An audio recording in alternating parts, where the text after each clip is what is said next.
Gözlerim gözünde aşkı seçmiyor. Onlardan kalbime sevda geçmiyor. Ben yordum ruhumu, biraz da sen yor. Çünkü bence şimdi herkes gibisin.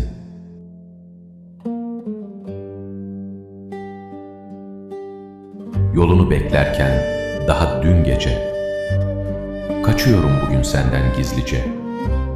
Kalbime baktım da işte iyice anladım ki sen de herkes gibisin.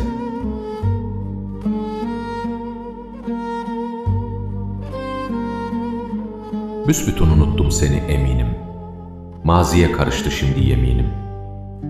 Kalbimde senin için yok bile kinim. Bence sen de şimdi herkes gibisin.